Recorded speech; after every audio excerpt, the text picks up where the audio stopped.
8월 19일 시편 64편 1절에서 10절까지의 말씀을 가지고 맡기면 영광을 돌리게 된다. 맡기면 영광을 돌리게 된다. 이런 제목으로 말씀을 나누도록 하겠습니다.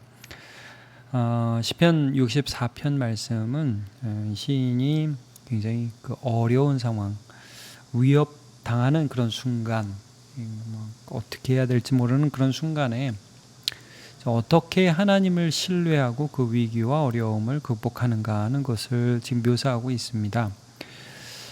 우리가 예수를 믿잖아요. 하나님을 믿죠. 그럼 여러분 그 하나님을 믿는 게 어떻게 삶에서 증명이 되겠습니까? 위기의 순간에 드러나죠. 어려움의 순간이 드러나죠. 이게 단순히 누구를 미워한다, 어떤 사람을 증오한다, 원수를 갚는다 이런 게 아니라 그 순간에 그 원수와 관계를 맺는 것 이전에 하나님과 관계를 맺는 거예요. 그리고 결과도 그 원수는 어떻게 하다 보면 지나가. 그러나 그 하나님을 찬양하고 하나님을 더 알아가고 하나님의 선하심을 알게 되죠. 이제 어제 본문에 보는 것처럼 주의 인자하심이 생명보다 낫다 이런 거를 이제 우리 인생의 결론이 되게 되잖아요. 자, 이제 오늘 본문을 보면 이런 어려움을 먼저 토로합니다. 하나님이여 내가 근심하는 소리를 들으시고 원수의 두려움에서 나의 생명을 보존하소서. 그러니까 이제 하나님이여 하나님한테 말하죠. 주여. 굉장히 이게 아무것도 아닌 것 같지만 보통 이 하나님이여가 딱 빠진다고요. 보통 사람들은 근심된다, 걱정된다, 원수가 있다, 너무 두렵다 이럴 때인데 근심하는 소리를 하나님 좀 들으시고 원수의 두려움에서 나의 생명을 보존하소서. 그러면서 2절 보시면 주는 악을 꾀하는 자들의 음모에서 나를 숨겨주시고 악을 행하는 자들의 소동에서 나를 감추어 주소서. 그러니까 애들이 막 무서우면 엄마 붙잡는 것처럼 아빠 붙잡는 것처럼 감추어달라고 보호해달라고 요청하고 있는 거예요. 그러니까 지금 이 시편을 보면서 우리가 아는 것은 이 구원받은 백성, 하나님의 백성들은 끊임없이 하나님과 관계를 맺어요. 여러분 우리 요한복음에서 분명히 봤죠. 영생은 유일하신 하나님과 그가 보내신 자 예수 그리스도를 아는 것이니다. 알고 지내는 것이니다. 그러니까 어떤 어려움이나 고난이나 사람들의 위협을 받을 때에 자동적으로 마치 양이 목자를 의존하듯이 나는 그분을 아는 거예요. 그래서 우리를 사랑하신 그 하나님 앞에 이 문제를 가지고 가서 보호를 요청하죠. 그러면서 그 다음 절을 보면 이르는 거예요. 이르는 거. 쟤들이 저래요 막 이러면서 나쁜 놈들이에요 이런 말들을 하는 거죠. 3절을 보시면 그들이 칼같이 자기 혀를 연마하며 화살같이 독한 말로 겨누고, 이제 주된 그들의 무기는 말이에요. 말. 입술로 이 화살과 칼처럼 사람을 쑥 쑤시는 거죠. 여러분 우리가 요즘에도 연예인들 보면 댓글 보고 자살하고 그런 일들이 있잖아요. 그러니까 이게 말이라는 게 얼마나 사람에게 상처를 주는지 알고 오히려 그것을 이용해서 어떤 사람들을 쭉쭉 찌르고 공격하고 그런 일들이 이 요즘에만 있는 게 아니라 옛날에도 있었고 정치인들 가운데서도 있었고 하여튼 많았던 거예요. 4절도 보시면 숨은 곳에서 온전한 자를 쏘며 안 그런 척 하다 갑자기 와서 쏜다 이거예요. 활 쏘듯이. 근데 갑자기 쏴서 전혀 마음에 준비 안 한 상태에서 더 큰 상처를 주는 거죠. 그리고도 그들은 하나님을 두려워하지 않아요. 하나님 쟤들이 저래요 이러는 거예요. 자 5절도 보세요. 그들은 악한 목적으로 서로 격려하며 이제 무리를 이루는 거죠. 어떤 모의를 하는 거예요. 그래서 저 좀 손 좀 봐야겠는데 우리가 좀 맛 좀 보게 해줘야 되겠는데 어디 한번 매운맛 좀 보여줘. 그러면서 서로 악한 것을 격려하고 남 몰래 올무놓기를 함께 의논하고 하는 말이 이거예요. 누가 우리를 보리요. 여러분 누가 우리를 보죠? 하나님이 보시죠. 이게 이런 거예요. 하나님, 쟤들이 지금 하나님 보고 계신데 하나님 안 계신 것처럼 하고 있어요. 하나님 가만히 계실 거예요. 정말 마치 하나님한테 이르는 어린아이처럼 지금 기도하고 있는 것이죠. 6절 그들은 죄악을 꾸미며 이르기를 우리가 묘책을 찾았다 하나니 각 사람의 속뜻과 마음이 깊도다. 아주 이 하는 짓이 악랄하다 이거예요. 속뜻과 마음이 깊도다. 아주 그냥 악랄한 그런 묘책을 강구해서 그곳으로 사람을 공격한다. 하나님 정말 쟤들 그냥 두시면 안 됩니다. 여러분 보시면 사람이 사람을 공격할 때에 그 말로 공격하는 게 얼마나 이게 비열한 짓인가. 근데 이런 일들이 이제 성경을 보면 늘 많이 있어요. 악인들은 늘 말로 공격해요. 여러분 우리가 얼마 전에 이제 엘리야에 대해서 함께 말씀을 볼 때 엘리야가 실망하는 사건, 이세벨이 어떤 말을 했습니까?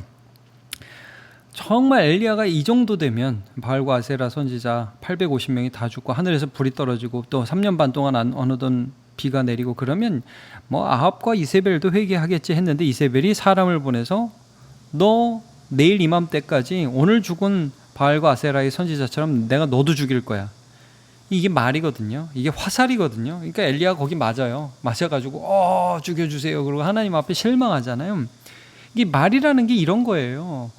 자, 제가 또 하나의 예를 좀 들어보겠습니다. 느헤미야 6장 6절에서 14절 보면 이제 느헤미야가 성전 건축이 아니라 성벽 건축을 합니다. 성벽을 이제 예루살렘에 재건하는 과정에서 그 예루살렘에 살고 있었던 이방인들이 끊임없이 이제 방해를 하는 그런 과정이 있어요. 그 중에 이제 산발랏과 도비아라는 사람이 있는데 이제 도비아가 글을 하나 써서 느헤미야를 이렇게 협박하는 거예요. 자, 6장 6절. 그 글에 이르기를 이방 중에도 소문이 있고 가수분도 말하기를 너와 유다 사람들이 모반하여 성벽을 건축한다 하나니 내가 그 말과 같이 왕이 되려 하노도. 야, 너 소문이 있던데 네가 거기서 왕이 돼가지고 지금 이제 페르시아 제국을 배반하려고 한다는 그런 소문이 있어. 여러분 이게 말도 안 되는 말을 들으면 충격을 받을 수 있잖아요. 그걸 이제 이용하는 거죠. 7절 또 내가 선지자를 세워 예루살렘에서 너를 들어 선전하기를 유다에 왕이 있다 하게 하였으니 지금 이 말이 왕에게 들릴지라. 야, 너 큰일 났다? 그런 소문이 지금 나고 이거 지금 왕에게 들어가게 생겼어. 그런즉 너는 이제 오라 함께 의논하자. 자, 뭐 나하고 한번 좀 어떻게 대책을 할지 한번 얘기해 보자. 자, 그때 8절에 느헤미야가 내가 사람을 보내 그의 이르기를 내가 말한 바 이런 일은 없는 일을 내 마음에 지어낸 것이라 하였나니 이는 그들이 다 우리를 두렵게 하고자 하여 말하기를 그들의 손이 피곤하여 역사를 중지하고 이루지 못하리라 함이라. 이제 내 손을 힘있게 하옵소서 하였노라.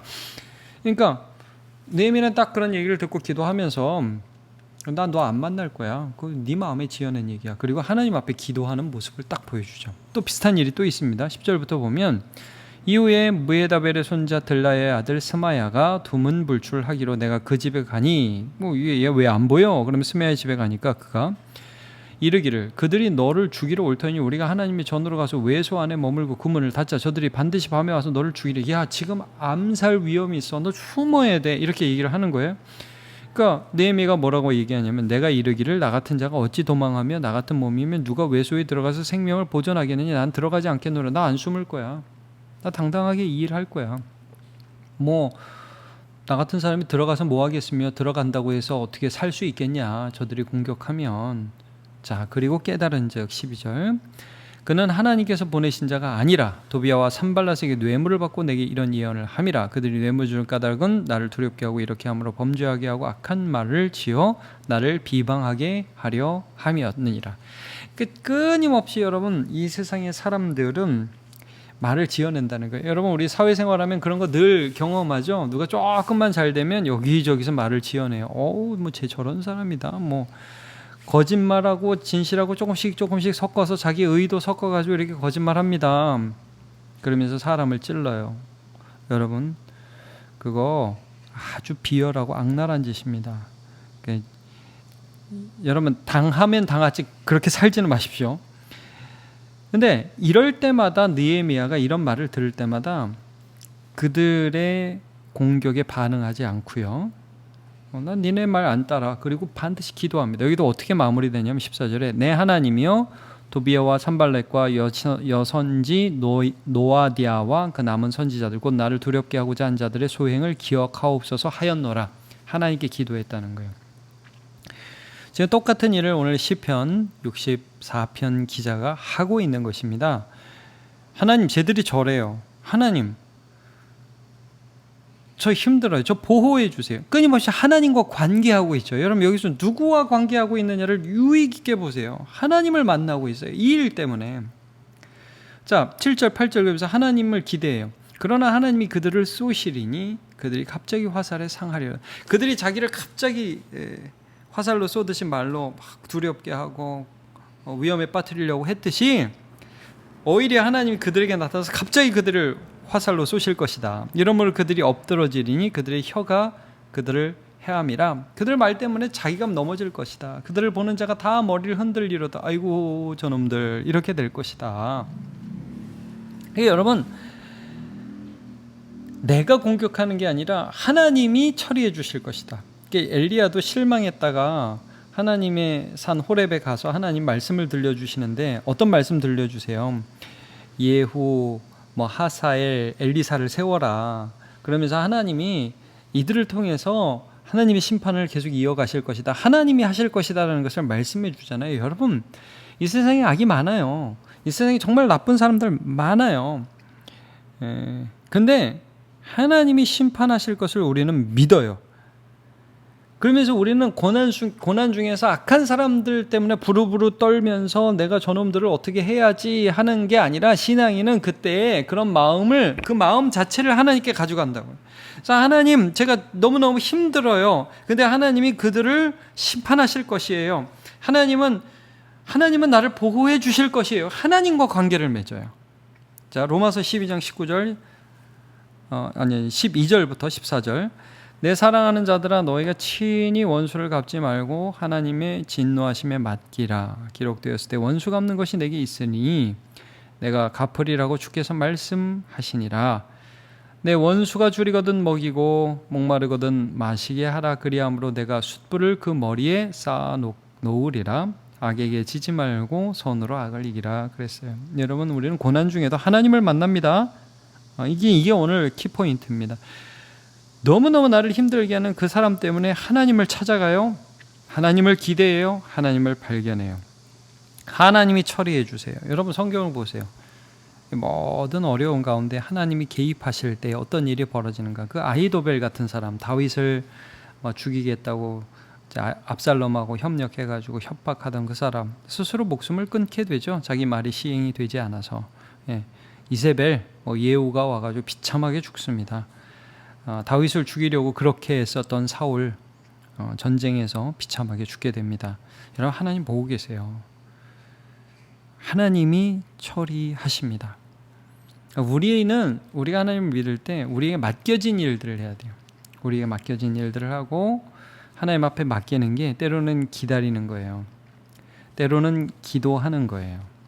때로는 이 오늘 말씀처럼 하나님 앞에, 하나님 제 저랬어요, 제 때문에 힘들어요 막 이르는 것처럼 그렇게 우리의 마음을 쏟아놓는 거예요. 이게 다 하나님 앞에 맡기는 것입니다. 그러면서 원수 갚지 않는 거예요. 나한테 허락되지 않은 일은 내려놓는 거예요. 그게 맡기는 거예요. 그러면서 오늘도 믿음으로 살아가는 거죠. 그러면 어떤 결론이 있냐? 9절 10절. 모든 사람이 두려워하여 하나님의 일을 선포하며 그의 행하심을 깊이 생각하리로다. 결국 나 한 사람을 통해서 하나님이 하나님을 보여주시는 거예요. 이거 우리 인생의 목적이죠. 야, 쟤 뭐 백도 없고 가진 것도 없고 힘도 없는데 걔 진작에 죽었을 것 같은데 어떻게 저기서 살아나냐. 하나님 살아계시네. 제가 믿는 하나님 살아계시네. 그러니까 모든 사람이 하나님의 일을 나를 통해서 선포하고 그의 행하심을 깊이 생각하게 되고 우리는 하나님께 영광을 돌리게 되는 거죠. 10절에 의인은 여호와로 말미암아 즐거워하며, 그러니까 악인 때문에 슬퍼하는 것도 있었지만 그것은 지나가고 그 악인을 심판하시고 나를 돌보시고 보호하시는 그 하나님 때문에 즐거워하고 하나님에게 피하리니 마음이 정직한 자는 다 자랑하리로다. 누구를 자랑하죠? 하나님을 자랑하는 거죠. 하나님, 내 기도 들어주셨어요. 하나님이 원수 갚아주셨어요. 하나님이 모든 것을 하셨어요 라고 고백할 수 있게 하시는 것입니다. 여러분, 우리가 이 생을 살아가면서 할 수 있는 게 있고 할 수 없는 게 있습니다. 할 수 없는 게 훨씬 많죠. 근데 여러분, 그걸 하나님 앞에 맡길 때 하나님이 일을 행하십니다. 그것을 우리는 보게 되죠. 오늘도 고난의 때 여러분 하나님을 만나시기 바랍니다. 하나님을 찾으시기 바랍니다. 맡기시기를 바랍니다. 그리고 하나님을 경험하고 결국 하나님께 영광 돌리고 하나님을 자랑하는 자리까지 가는 저와 여러분 되시길 축복합니다. 기도합니다. 하나님, 우리 하나님은 다 아십니다. 우리 하나님 다 듣고 계십니다. 악인들은 하나님 없는 것처럼 살아가지만, 그래서 우리가 너무 속상할 때가 많이 있지만, 사람 때문에 상처받고 말 때문에 참 힘들 때가 너무 많이 있지만, 하나님 그 말을 우리 속에 그냥 쌓아두지 않고 하나님께 꺼내서 올려드리고 투정같이 기도하고, 또 하나님이 우리의 마음을 새롭게 해주실 것을 바라봅니다. 하나님 인도해 주셔서 내가 원수 같고 막 내가 부들부들 떨고 내가 용서하지 못하고 그런 삶을 살아가는 것이 아니라 이 마음 하나님 앞에 오히려 가져가서 고난의 때 하나님을 더 깊이 만나고 또 그 하나님을 경험할 수 있도록 우리의 삶을 인도해 주시옵소서. 결국 우리의 삶이 하나님을 자랑하는 삶, 하나님을 찬양하는 삶, 내가 할 수 없는 것들을 행하신 하나님을 높이는 삶이 되게 하여 주옵소서. 예수님의 이름으로 기도합니다. 아멘.